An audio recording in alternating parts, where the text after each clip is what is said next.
All right, welcome House of Champions. Use your friends, drop in your comments and questions in the chat, and make sure you smash the like and subscribe buttons as we review the action from today's World Cup, with the round of 16 well and truly underway. In the House of Champions today, we have, of course, Jonathan Johnson, Nigel Reo-Coker, and Luis Garcia back with us. Let's start with the English, shall we? The most English man in the chat right now. Luis Garcia, how are you doing? What did you think of England today? So many lads. All good, guys. All good. Very easy. I think that we all had kind of predicted what is happening at the moment. So I'm looking forward to see what this World Cup brings us, because we enjoy so much until now, and I don't want the games to be so easy like we've seen in the last couple of days. JJ, what's up, man? How you doing? England won. They made it look pretty easy today. You must be happy. Yeah, they did. I'm quite satisfied on both fronts. Obviously, France and then England. To be honest, England won a bit more easily than I expected them to. But France, I was bang on with the score, so I was quite happy with that late Lewandowski penalty. I'll send you a cookie, you knob. Oh, you were very active in the group chat, Nigel Reo-Coker. You seemed like you enjoyed that performance, but maybe you were expecting more. Well, to be honest, Nigel and I have got to inject some life into that chat now, because after the USMNT went out, everyone's been sulking. It's a pretty bleak place to be this weekend. Deep down, we know, JJ, that Ian and Michael are deeply hurting right now because of US's performance. And when we talk about the difference of footballers and soccer players, you can clearly see there. But, listen, I've always been very honest from the start. I wasn't super over the moon with England's performance against Iran. High score line, but I said, yep, this still is not a test. Like I said, and like Lucho probably grew up as well, and you, Ian, as well, we test yourselves against the best. England got the job done. This is the real test for England. This is where you can really see where England are at now when they play France, because that is the level that England want to be seen at. And this is what we've all been waiting for. And this is where we can see where England are now in the pyramid of football.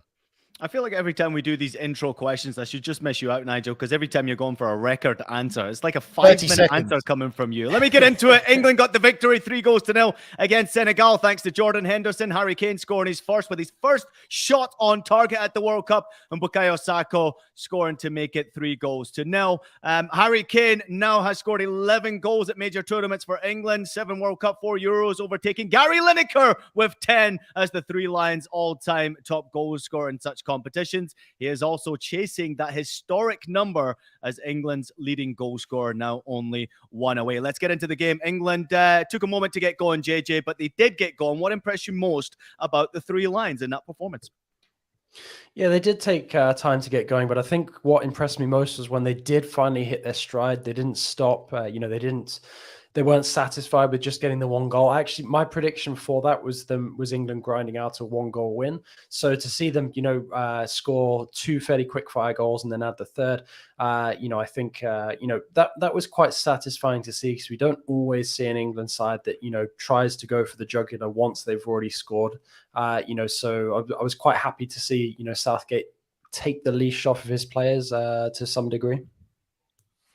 Yeah, I mean, for me, JJ, I don't think it was too much of a impressive performance. I give credit to Senegal. Senegal started very well. Tactically, I thought their setup was great. And this is when we talk about football intelligence and having a footballing brain. When you come up across a team like that, you have to find a way. The best teams in the world, the top teams, find a way to win. Senegal made it very difficult. They stopped Declan Rice getting on the ball. They were happy for the 2 centre-backs to have the ball. But eventually, through great bit of play where they finally played brave, played forward, great little one-touch play, executed perfectly, they got the goal. But before that, again, we talk about other aspects of the game. Senegal probably had a great chance where they should have been 1-0 up. And we know how goals change game, because as soon as England got that goal, the momentum and the belief seemed to drain away from Senegal, and all the momentum was in favor of England. So there's so many things that happen in that whole combination, but it all comes down to football intelligence. England found a way. And I would have to say, in my opinion, the inclusion of Jordan Henderson was a big decision by Gareth Southgate, because many people would not have included him. And I'm speaking from a perspective of, captaining many teams. I know what real good leaders and good captains bring to a team. That experience that he has was priceless in that midfield area to keep England focused, to keep the energy levels up, to keep the manager's message still on the pitch without the manager being there. And I think today his performance was fantastic. Yes, it was Nigel, and I wanted to start with that. I think that we have to give a little bit of credit to Gareth Southgate, excuse me, because today I think they found a way of being dangerous starting from the middle, bringing Bellingham and Henderson in the middle of the park and allowing Rice to stick back with the defense that he was today very solid, no many problems at the back. Yes, maybe in the first half, but those two chances that the Senegal have after that scoring the first goal, it was like they gave up, and then you could control everything, every single phase of the game.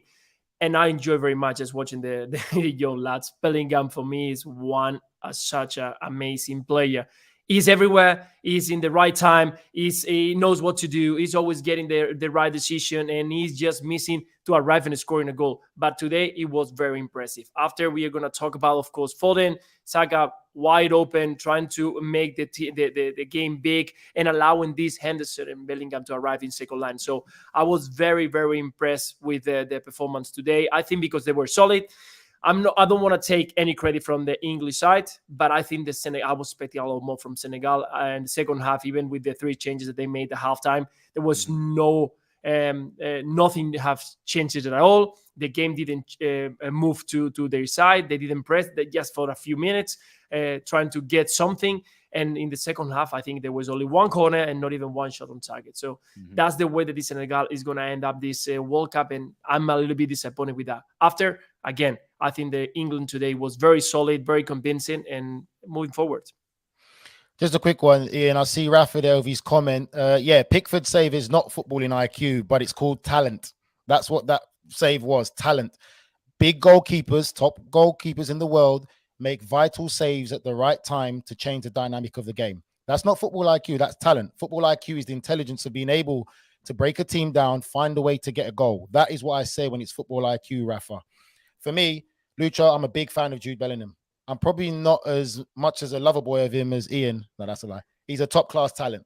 But do you think his career right now, where he's at, he'll be better suited to going to play in La Liga or the Premier League? And the only reason I'm asking you this is because I've seen this with Jordan Sancho when he left Borussia Dortmund, went to Manchester United, and people like JJ and James in the press who destroy these young lads. I don't want to see that happen to Jude. I think for me, with Judy's age right now, and I know there's been interest from Real Madrid, I would love to see him go to Real Madrid and this young generation of players that they're gathering there. And I think for the long term, his career will be better suited playing outside of England, learning a complete different aspect and style to football with different players than going into England and becoming very British. What do you think? No, definitely it will be an amazing ad. And I don't want to see that. I don't want to see Real Madrid getting Valverde on one side, Tchouaméni in the middle, and Bellingham in the left side. I mean, what an amazing midfield. Hungry, fitness, technically, and much more than that. Football intelligence. This kid could be, I mean, he could change any team in the Premier League or in Spain. If he continue this moment, if he continue being hungry, if he continue not just selling now, just wanting for more, being ambitious. And it looks like it's going to be like that. Today, once again, he was one of the key players. I think for me, in this World Cup, is one of the most important players for England. Today, Southgate, in the moment that the game was under control, he just pulled him off and tried to give him a little bit of rest because he know how important he is to keep him fit. So, yeah, it could be outstanding in both leagues. In La Liga, because physically he's so strong, you can see how much grass he can cover, and arriving from second line is so important because you know that if you play for Real Madrid, for Barcelona, Atletico Madrid, the top teams, you're going to face against teams that they are very well organized and disciplined at the back. So you know that you need these kind of players who arrive in second line. That's why Valverde now is starting getting considered one of the best midfielders, because that approach, that different style of bringing things from outside the box, shooting, arriving from second line, and in Premier League, because that rhythm of the competition the Premier is he's capable of handling it. So yeah, all the best for all the teams, because definitely the price is going to be flying high from now on, and the one is going to have one of a cracker player in the midfield. Yeah, really good question by Nigel. And as much as it pains me as a Villa fan to be praising a former Birmingham City guy, Bellingham is definitely one of the best midfielders in the game at this moment in time, certainly based on form as well. I'm really, really looking forward to the quarterfinal matchup between France and England because of the fact that it will bring Tchouaméni up against Bellingham, sort of a battle of two of the really promising young midfielders who, look like, they're going to be two of the absolute best, if not the two best for at least the next decade. I'm with Nigel. I actually would like to see him, go to La Liga, and not just because of what he continues to do on the pitch. I think for English players to have, one of the nation's leading talents plying their trade abroad in the future, I think will be really important because I think it's, it's a link that these players need to keep open. I mean, that Premier League to Bundesliga link has been really important with guys like Sancho, with guys like Bellingham. And I'd like to see that continue because I've always felt that one thing that really held England back in the past has been sort of the lack of culture aspect of it. There's been so many great players who I feel really could have thrived playing in a different type of football. And I think as long as you've got somebody of very high profile like Bellingham out there playing in a league that's not the Premier League, there will be English players, young English players, willing to go abroad, willing to take those risks, and therefore, uncovering their talent instead of, sort of staying at a club where they're not as high up the pecking order and therefore don't get to tap into their talent as regularly. Listen, it's a great question, Nigel, and probably the best question you've ever asked. It might be the longest question ever asked on this show, but it was a good one. I think Jude Bellingham is in a great league right now for his development. He's clearly getting minutes at a high level. He's getting to play Champions League football. And by the time he's finished with the Bundesliga, I would imagine it'll be the summer. I can't imagine him making a move in this January unless someone offers ridiculous money. We're talking 100 games for him in the Bundesliga. He does have, 76 games right now. I think he's got 7 goals, 13 assists. And you can see the way he performs for England. In many ways, it reminds me of, and maybe Lucho, you can touch upon this in just a moment, as Steven Gerrard. Now, there are qualities of his game that can improve. As we touched upon, he has the ability to get more involved in the box, to get more goals, to get more assists. I just love his mentality in the middle of the field. We know he's got a brain. He has a great footballing IQ, where to be, when to push forward, when to sit, when to fight, when to come back. It's just his brain, his football brain is just really on the next level for such a young kid. And I believe that not only the championship, where he did play at a very young age for Birmingham City, I know, JJ, you love the Blues, but I think that the Bundesliga has really been the perfect development for him. Now, where do I want him to go would be the question. Now, you think maybe La Liga would be the best fit. Now, I'm thinking for the Champions League, yes. But if I'm thinking for domestic football, the Premier League makes most sense for us to get the best out of Jude Bellingham, because then he's being tested every single week, every single game, where I can't promise that will happen in La Liga. Lucho, I'm really going to come to you on this one. I know Nigel wants to jump in here, but I would say that Liverpool would be a great move for him because he's going to help that club move forward. He's obviously going to the Premier League where he's going to test himself, and he's playing pretty much European football and Champions League every single year. Lucho, thoughts on that? Yeah, of course, it will be a fantastic. You know how much is needed a player in the midfield for Liverpool at the moment with all the injuries that happen. A player who can give you that box-to-box situation. You were talking about Steven Gerrard, and of course, to everybody reminds him a little bit of Stevie because that is strength that is good. We could see him today, not much because Senegal didn't put really a test on defense, but he tracks backs every single time. He goes forward. He's going in the right side. He's going to the left side. He can appear in anywhere on the field, and much more. You can play him in many different positions. And that's something very important because I'm sure that he can handle the situation of being stick as a holding midfielder. Let him the freedom as a winger. If you allow him to play as a Muller for Bayern Munich or for the national team, that role of playmaker that he can arrive and go down and arrive in second line because he's got that strength physically. So, yeah, I think that it will be a fantastic fit for Liverpool, and we'll see what happens because I've seen a fantastic connection today with Henderson in that celebration. Mm-hmm. I agree with you, Ian, quickly, and I just think I'm going to jump and join with JJ. I'm with JJ. I think for England to really develop, to get to that next level, they need more players playing outside of England in the Premier League. And when you look at the clubs, if you do go to a Real Madrid, let's be honest, Real Madrid is the biggest club in world football. You're going to get La Liga football. Yes, it's a bit more different technical aspect of it, but you're going to be competing in the Champions League, which is what he wants. Yes, he's going to play against top players in the Premier League, but we can't act like the Premier League has the best technical and most talented players. I don't think so. I think the Premier League does have a tremendous amount of athletes. It's very high tempo, high endurance, but we can't look down upon all these other leagues. You only have to look at these teams now performing in the Champions Tony League. Kroos is a great example of that one, right? Going to Real Madrid and that's my point. And being and I think for his development, for what he will get and gain and bring to England, it's more beneficial going there, because I just know what it's like playing in England, and so do you. Going back there, he goes for big money to Liverpool. He's not performing or playing well. It's not all things he can control. The press is going to get on him. He needs to lose his place in England. No, he can go and play with freedom and relax at Real Madrid. He's young. He's hungry. He's not going to lose that. What you see in him is his character. I just think it's going to benefit England more going over there, in JJ's point of just learning a different culture, different aspect. Probably more chance of lifting trophies as well if you do go to a Real Madrid than you would if you go to Liverpool. Sorry, Lucho, to throw that one in. We'll see, JJ, let's turn attention to Senegal. It was tough for Senegal. They lost Mane before a ball was even kicked in this tournament. They did very well. I mean, they caught our attention. They did score 5 goals in the group stages. It wasn't their best performance today, but they can leave this tournament with their heads held very high indeed. Yeah, I think so. I mean, they really did themselves a credit, obviously, African champions. So, we knew that we could expect a certain level of performance from them. And we got it in the end. I mean, I think they'll be disappointed with that opening defeat to the Netherlands, but relatively satisfied with the rest of their tournament. I mean, things could go a different way at the beginning of the game against England. I think, had England not made the breakthrough and it had been goalless at halftime, maybe it would have been a bit more difficult. I still think that they suffered for that lack, not just of Sadio Mane up top, what he brings on the pitch, what he brings off of it as well. Because I think without him, you don't have that regular, consistent goal-scoring threat in attack.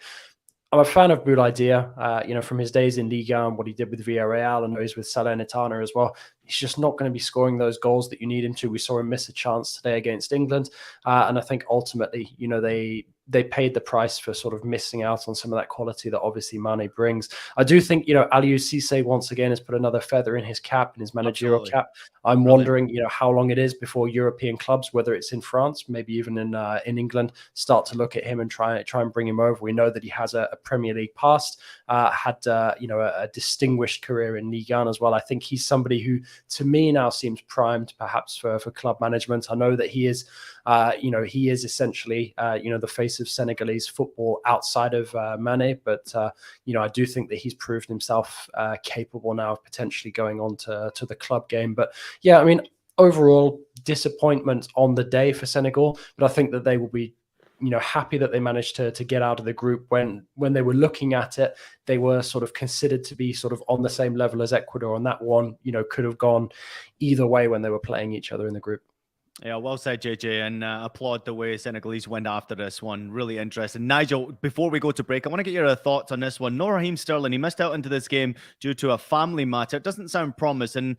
We don't have confirmed rumors as to exactly what happened, but there has been some sort of rumors flying around on social media that his house might have gone through a robbery and his family might have been present. But this is really unfortunate, especially going into such a big game, especially for Raheem Sterling. Yeah, it's tough, man. I think for a lot of the fans watching, this is what happens in England a lot. It's not the first time it's happened to a professional player.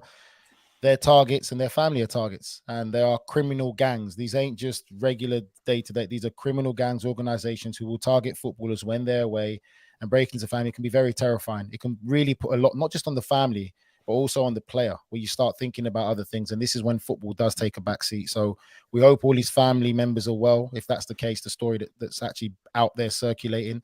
And we hope he can be okay. I think this is when football needs to take a backseat and just worry about your family. Yeah, regardless of what the situation is, we wish him and also Ben White all the very best with whatever family matters they're going through. All right, it's time for us to take a quick break. More from us when we do come back. We finally get into France. JJ will be happy, where Mbappe once again completely stole the show. You're watching House of Champions. Be right back. Don't stop watching Leo Messi, the man, the myth, the legend, Messi! The GOAT. The UEFA Champions League. Stream PSG matches live February on Paramount+. Well, don't stop watching the world's best soccer. Stream every match of the UEFA Champions League live on Paramount+. It's soccer's ultimate annual competition, not for country, but for club. Sign up today for 50% off an entire year using the code all year at paramountplus.com/sports. Welcome back. You're watching House of Champions. It's Ian Joy with Nigel Reo-Coker, Luis Garcia, and Jonathan Johnson. JJ, I'm coming to you first because France got the all-important victory against Poland. They made it look relatively easy in this game. Olivier Giroud getting a milestone goal. Kylian Mbappe stealing the show as far as I am concerned with 2 cracking finishes where it didn't seem like it was his game. However, he did steal the headlines at the end, and Lewandowski got a second World Cup goal before Poland bowed out of this competition. First things first, not the best performance from France. Poland certainly didn't cause enough problems for them and certainly didn't have the quality to really cause the problems against the French side. Yeah, I mean, they say sometimes one of the telltale signs of a really great player is being able to sort of go that extra mile at the end of games, sort of 75-minute mark, and really being able to give the best of yourself and produce 2 moments of magic like Mbappe did here. Because I looked at him after about 65 minutes, 70 minutes before he, scored the first of his 2 goals. He did look a little bit tired. I worried for him at a moment that he picked up an injury when he was making a run. But, I still think, there's so many different things to take away from this. I'll try to be as brief as possible. Still think that France have some vulnerabilities. They've conceded in every goal so far this World Cup. I still think that their midfield is quite fragile. Rabiot and Tchouameni have done a fantastic job so far. And I love the way that Deschamps has rediscovered, rejuvenated Griezmann. I don't think many people thought that they'd see the Griezmann of 2018, but suddenly he's back, doing what we haven't seen him do, for many a year now. I think that's really encouraging. And I think overall, France, they have a big thank you for Hugo Lloris as well for that save that he made from Zielinski and then a bit of last-ditch defending to keep Poland out. And at that moment, I feel that's when the game changed. Lloris makes that save. I think Theo Hernandez gets a block in on the line, and then suddenly France go up the other end 2 minutes later, score the opener through Giroud. Poland weren't in the game in the second half, really. It was a question of when France would score the second, not if they would. It was just, made for Mbappe really to write the headlines about him once again. But I think the thing that is, most encouraging for France at this moment in time is the fact that you've got this togetherness. The sort of ego trip that Mbappe was on during the Euros seems to be in the past. He had a really difficult relationship with Giroud during that tournament. There's absolutely none of that now. They look like they're getting on really well, and that chemistry is suddenly flowing. If I had to pick out a few players to really praise, aside from Giroud and Mbappe, definitely Lloris, Rabiot, Hernandez, and Griezmann. Absolutely. Definitely, and there's some people happy because Ian predicted both teams to score, so that's great to know. Listen, guys, to be honest, I think that this French team, they was just cruising. They pushed higher or stronger when they needed. They were just seeing how Poland was going to behave. Poland behaved the way that we were all expecting. Just sitting on the bar, wait and see if we can send some balls to the players up front. Lewandowski was a little bit disappeared. Zielinski a couple of times, but not much. And at the end, it was about when Mbappe is going to score, or when Dembélé is going to score, or when Griezmann is going to score. And I'm totally with you, JJ. Griezmann is being outstanding once again. He's doing everything right. First touch, 2 touches, defending, attacking, in midfield, assisting, is everywhere when he has to be. And I think that's very important to understand that this is a player who was a key player in the previous tournament, a player who needed to show his name every single time, that he struggled during the whole season at Atletico Madrid because he couldn't play for more than 30 minutes. And then everything changed and he started feeling once again that player, the player we all know. Is just such an amazing play. I enjoyed today once again playing, even though that he wasn't very close to the box many times. He was just understanding that his role is not anymore to try to assist, to get closer to the box, because you got Mbappe, you got Giroud, you got Dembélé, players who you know that if you bring the ball to them, they're going to do the job. And you need to be where you have to be. Stopping the counterattack, having the ball, helping on the build-up. We've seen him dropping down and grabbing the ball. And together with Rabiot, both players have understood that those are the main players at the moment. And for me, of course, Mbappe scoring goals and beating Cash, that I think that today was quite decent, even though the Mbappe in the first half was killing him every single time on 1v1. But I think that he did also a pretty good job trying to stop the player. But it was about time that Mbappe grabbed the ball and started scoring goals. So, yeah. Top display. I think that we haven't seen yet the best of this French team, and we'll see if they can manage to bring it up because they're going to need it. Man, I love you guys, man. I'm telling you, I really do love you guys. And for all the fans listening, this is top top stuff you're getting because great minds think alike, as they say. I'm just going to make points, Ian. People use the word superstar way too easily these days. Mbappe is a superstar. That's what superstars do. The big stage, the big moments, they take it. And like JJ said, you did worry about his fitness, walking back at one point. But when that moment came, he took it. That is why Mbappe is considered a superstar. I said it before. He is the best player in world football for me right now. There's no one that can do what he does in world football. He is the best player in world football. I agree with Lucho. We haven't seen the best of France. I think against England is when we're going to see the best of France. Because I think today's game, there's a bit of arrogance. And I say that because I've sat in with dressing rooms with French players. I know how they are and the mentality and what they think. Against England is when we're going to see the best of them. And for me, I know all the headlines is going to go to Mbappe. But for me, I was going to say, just like Lucho and JJ, Griezmann for me was the man of the match. He was absolutely phenomenal. He's not playing the same form for Atletico Madrid, but for France, he is absolutely sensational. He was everywhere, like Lucho said. And that's what people need to pay attention to, because even at the start of the game, he was trying to set the tempo. He was trying to close down, getting the ball in behind Poland's midfield, trying to get things going. He is vital to this French team now because he's on form. I think they've got an okay midfield. Well, I think they've got a great midfield. I'm a big Tchouaméni fan. And I think that, like what JJ said before the break, and JJ's laughing at my pronunciation, you poor bag. Tchouaméni. It's great. Honestly, you improve every time. Well done. Unreal. Tchouaméni. Anyway, I think for me, again, he's one of the best midfielders in the world. And for him to go against Declan Rice is something that the world would want to see now.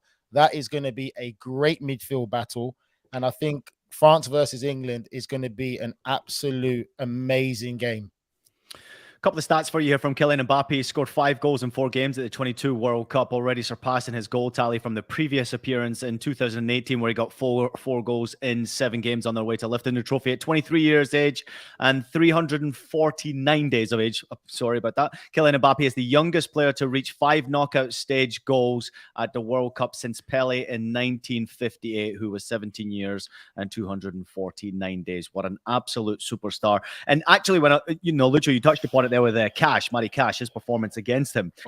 Many times watching that game, I thought, wow, he's done well here, Matty Cash, just to even keep up with him. And then all of a sudden, he goes past you like you're not even there. And I felt sorry for Matty Cash. I remember one time, and I can only put myself in this position, being a fullback when you're playing against some great players who just are on their game. I remember one time playing against Lucas Podolski. For fuck's sake, man, this guy turned me inside out for about 45 minutes. And Matty Cash today was looking for help from anywhere he could possibly get it. Not speaking the language, just like someone, please help me. I remember I've been in that position. I remember Podolski turning me inside out and just looking at my teammates in there saying, like, you're on your own with that, lad. There. Good luck with that. Yeah, but that's something that they should happen today. I mean, that he's one of the best players on 1v1s. He's one of the fastest. He's one of the most effective when he's inside the box. Why, when he was grabbing the ball, and that's the first thing that's Amaya you need to think. Who are the main strength of this French side?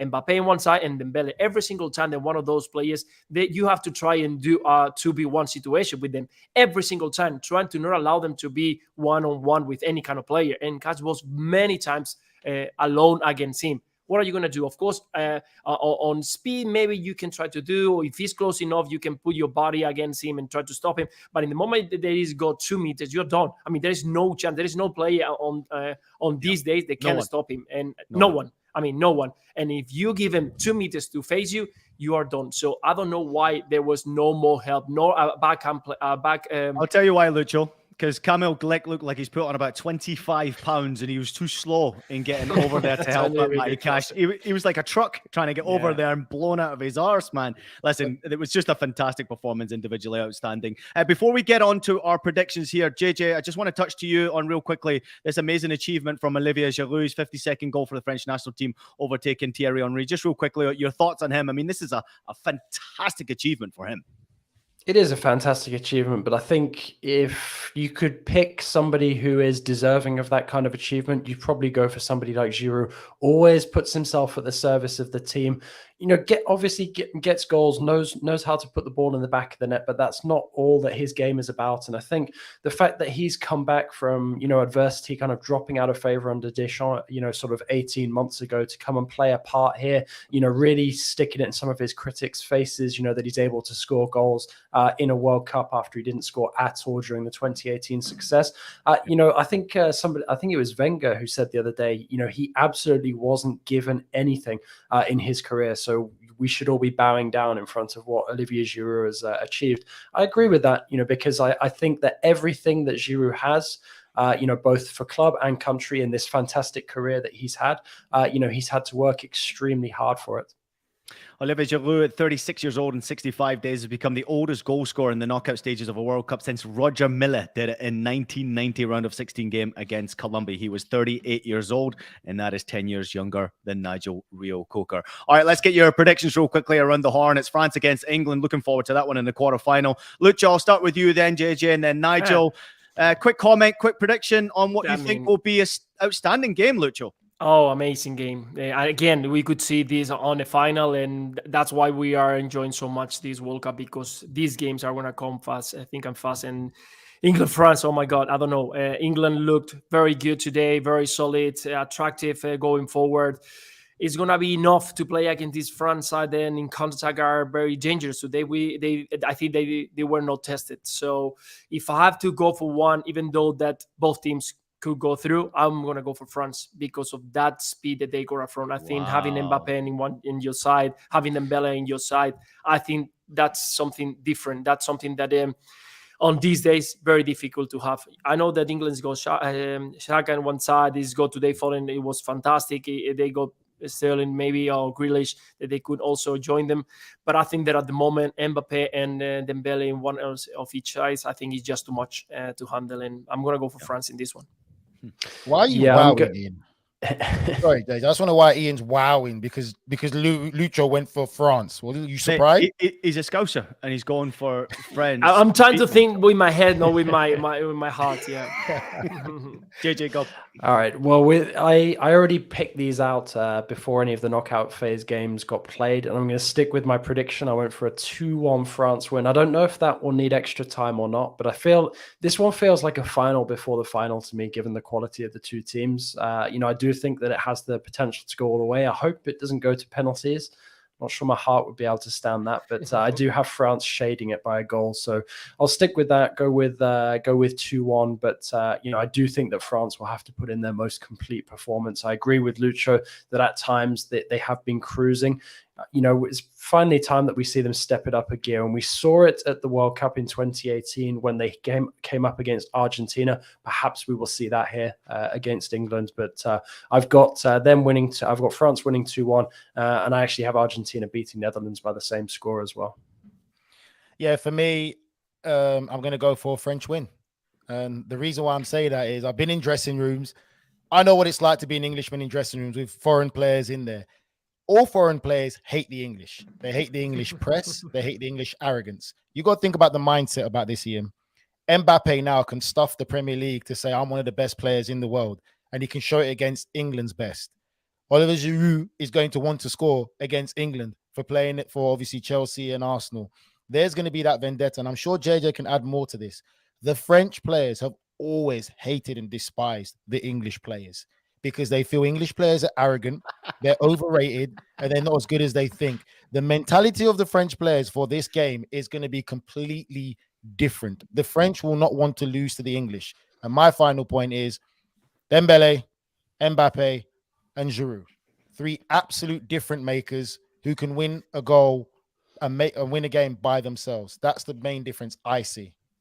Yeah, difference makers. That's what's going to be about. England against France. Looking forward to that game. It certainly is a mouth-watering fixture. We can't wait to break it all down for you on House of Champions. All right, let's have a quick preview of Monday's fixtures coming up. We begin with Brazil against South Korea. Neymar, big question mark. Nigel, if he's fit, he's probably going to start this game. What can we expect from South Korea and Brazil? Your thoughts?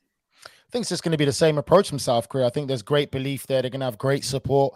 They're going to respect Brazil tremendously. They're going to be difficult to beat. But like I always say, you can always set a team very well structured defensively, very well organized, great shape. If they've got that threat to break with pace and with quality, which South Korea do, they can cause you problems. So it is going to be a very, very good game.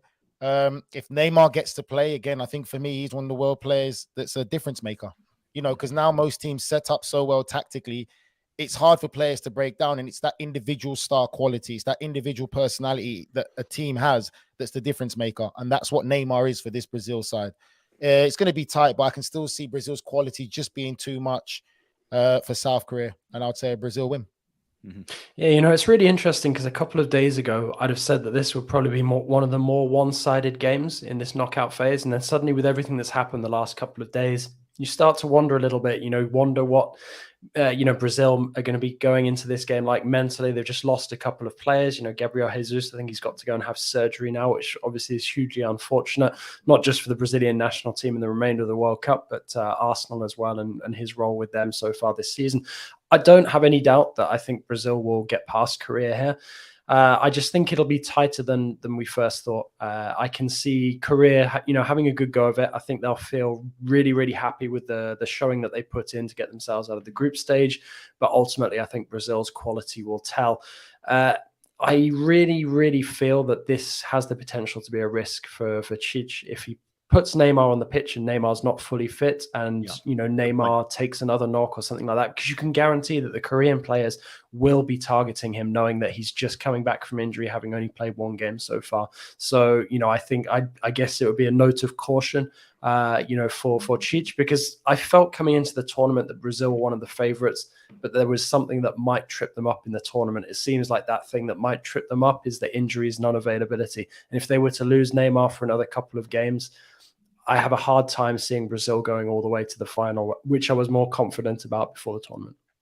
To be honest, it's about quality, and this squad is full of it. I mean, yes, true that Gabriel Jesus is not going to be there. Richarlison is the main player up front. I mean, he's the one who started, and he's the one who's been scoring the goal. So it's true that Gabriel Jesus is such an important player for Arsenal and, of course, for the national team. But Richarlison, he was the one he was picked. And you got Rafinha, you got Anthony, you got so many players who have been issues that can make the difference. Rodrigo, if I continue thinking about players who can play up front, who can make the difference, and we were talking about Mbappe, we're talking about Dembélé as the different makers, and Brazil has got so many of them, players who can change a game in one moment, in one split of second, having a 1v1, making an assist. And of course, Neymar is the playmaker of this team. And when he's on the field, everybody feels more confident. But they have so many up front. They have so many players who can break the lines of South Korea. And I know they are in counterattack, they can be very dangerous. But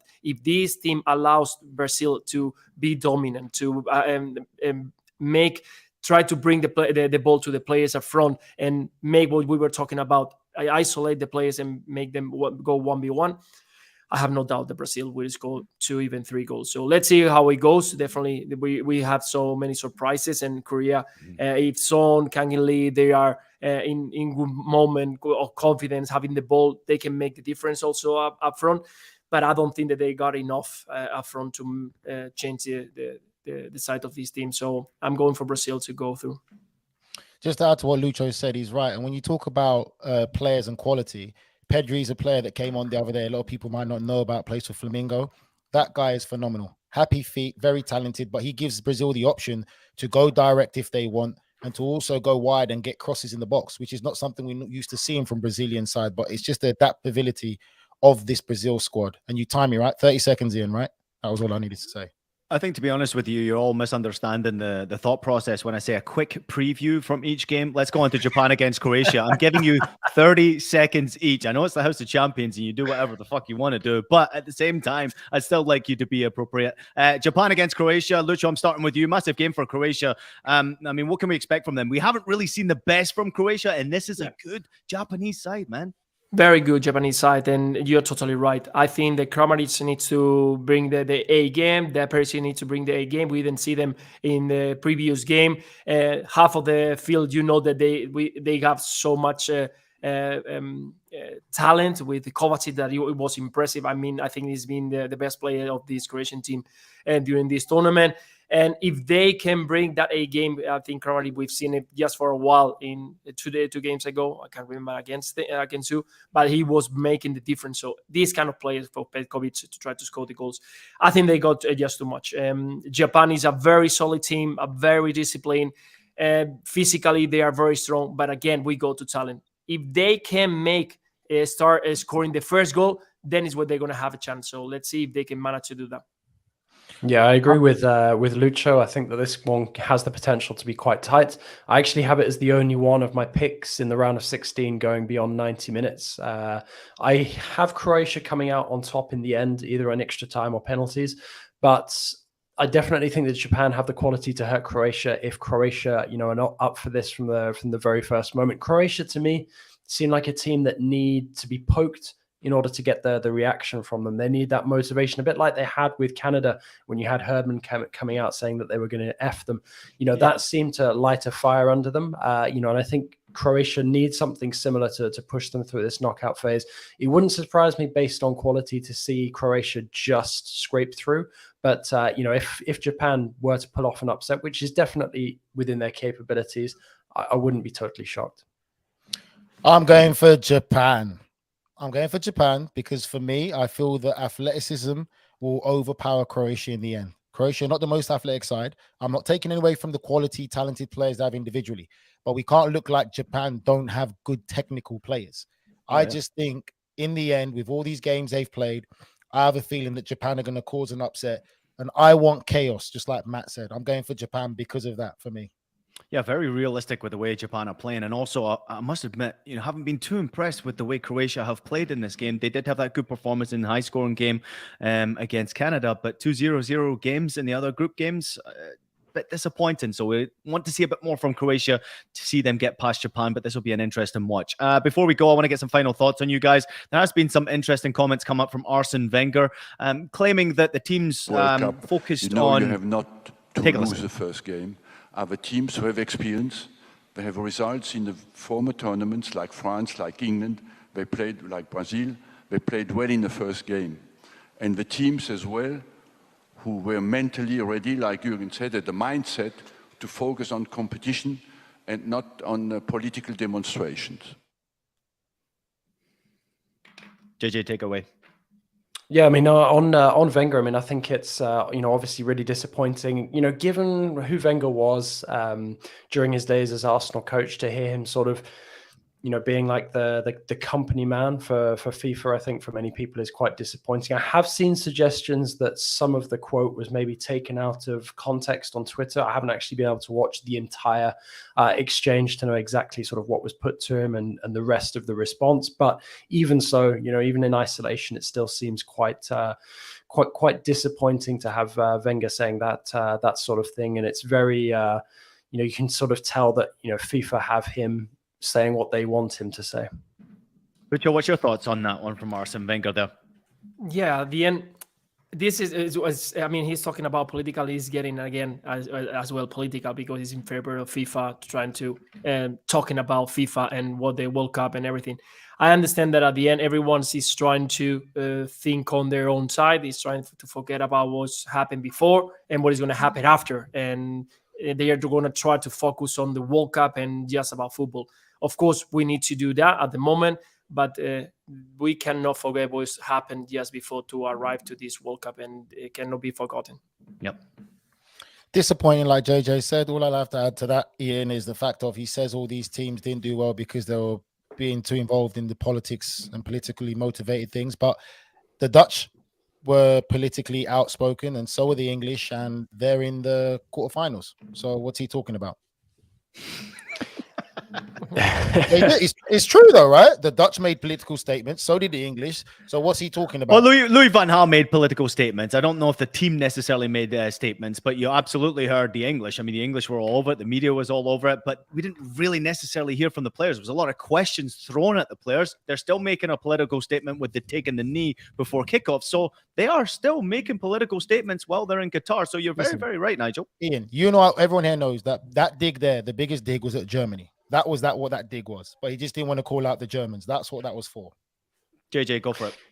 Yeah, I mean, this is taking us off in a tangent a little bit. I thought about it the other day and I wanted to put this question to Lucho. Now, we've had a couple of comments since the beginning of the World Cup about our following in India. Obviously, they're up at like 3, 4, 5 a.m. at the moment, tuning into us. Now, Lucho, as somebody who played football in India in their career or before the end of your career, I got to thinking, the biggest sort of nations, countries, that don't have any representation at the World Cup or haven't in our lifetime. And I wanted to know just a little bit about your experience of playing in India and what you think it would mean, for them actually to get to the World Cup at some point, what we could expect from sort of having their fans, have their voice. Because we see like a lot of Indian fans, supporting teams like Argentina and Brazil. I read a couple of articles about how well supported they are over there. But if India actually made it to the World Cup in their own right, what, in your opinion, would that do for the country and the development of the game there? Yeah, those Argentina, Brazil are everywhere. You can see jerseys and celebration. Also, Portugal, Goa is one of the main spot over there from Portugal. They need to get closer to the World Cup for the next generation. At the end, football is not the main sport right there, and they've been doing an amazing job from the government to try to bring football tools and capacities to the young generation. They even back then, if you remember, to the World Cup under 17. They made the group of the players move around to compete every part of the world to try to bring them. And after that, they couldn't manage to bring together a strong team to fight for the World Cup. But it's growing there. The league where I played, there were only 8 teams. Now there's 11 teams.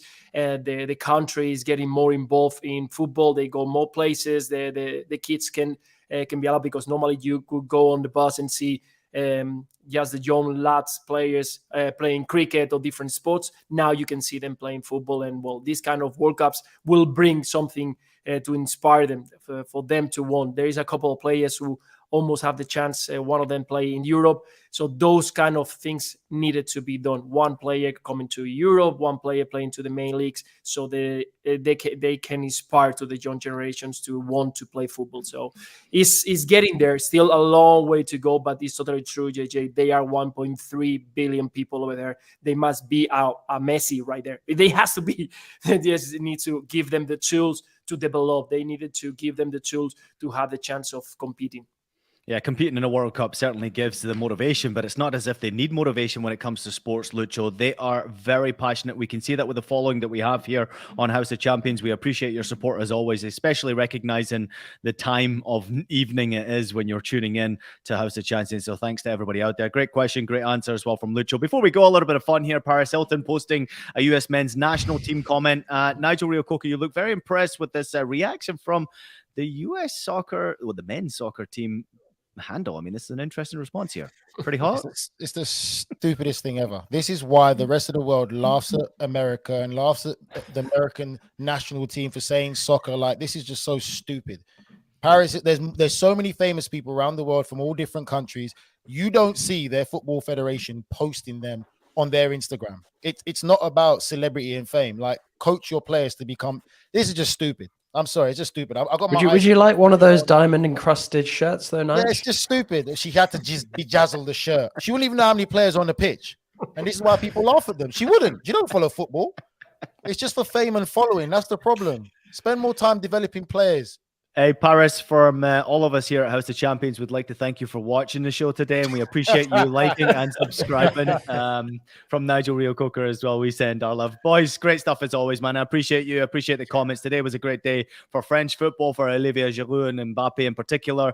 JJ, happy for you being out there in Paris. Nigel, of course, you with England. Lucho, we're looking forward to watching the Spanish team in action. Your Morocco hit actually was interesting. On TikTok, it got well over 100,000 views, so the Moroccans are a big fan of you, Luis Garcia. Now, here's a look at our predictions right now, the standings as they sit. I'm doing pretty well, Nigel.